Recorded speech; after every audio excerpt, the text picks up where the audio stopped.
ഇന്നത്തെ നമ്മുടെ റെസിപ്പി എന്ന് പറഞ്ഞാൽ അരിപ്പൊടി വെച്ചിട്ട് നമുക്ക് ഇതേ രീതിക്ക് ഒന്ന് മാവ് റെഡിയാക്കിയിട്ട് ചെയ്തെടുക്കാൻ പറ്റുന്ന നല്ല സോഫ്റ്റ് ആൻഡ് ഫ്ലഫി ആയിട്ടുള്ള ഒരു അപ്പത്തിൻ്റെ റെസിപ്പിയാണ്. തീർച്ചയായിട്ടും എല്ലാവർക്കും ഇഷ്ടപ്പെടും. അപ്പോൾ അതെങ്ങനെയാണെന്നൊന്ന് പെട്ടെന്ന് വീഡിയോ കണ്ട് നോക്കാം.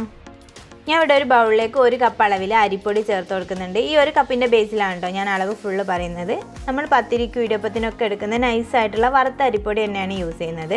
ഇതിലേക്ക് നമുക്ക് കുറച്ച് വെള്ളം ചേർത്തിട്ട് നല്ലപോലെ മിക്സ് ചെയ്തെടുക്കാം. സാധാ പച്ചവെള്ളം തന്നെയാണ് കേട്ടോ ചേർത്ത് കൊടുക്കുന്നത്.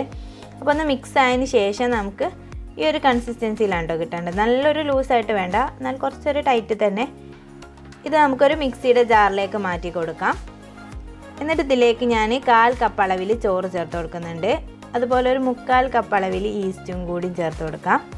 2 ടേബിൾ സ്പൂണ് പഞ്ചസാരയും ചേർത്ത് നല്ലപോലെ ഒന്ന് അരച്ചെടുക്കാം.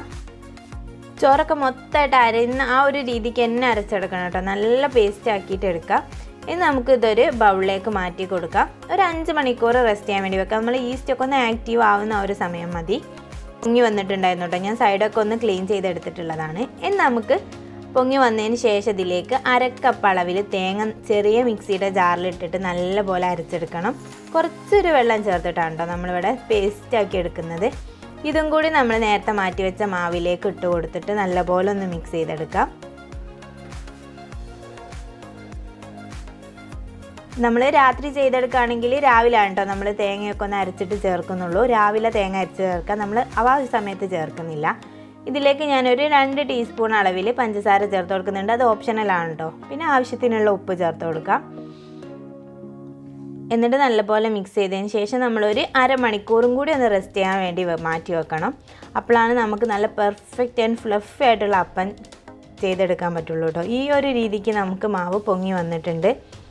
ഈ ഒരു സമയത്ത് നമ്മൾ ഇളക്കി ഒന്നും കൊടുക്കാതെ അത് ഓരോ തവി മുകളിൽ നിന്ന് കോരിയെടുത്ത് ഒഴിച്ച് കൊടുത്തിട്ട് ചുട്ടെടുക്കുക കേട്ടോ. അതുപോലെ ഒരു പാനിലാണ് ചുട്ടെടുത്തിട്ടുള്ളത്. നിങ്ങൾക്ക് വേണമെങ്കിൽ അപ്പച്ചട്ടിയിൽ ചുട്ടെടുക്കാം കേട്ടോ, പ്രശ്നമൊന്നുമില്ല. അപ്പം ചുടുന്ന അതേ രീതിക്ക് തന്നെയാണ് ചുട്ടെടുക്കുന്നത്.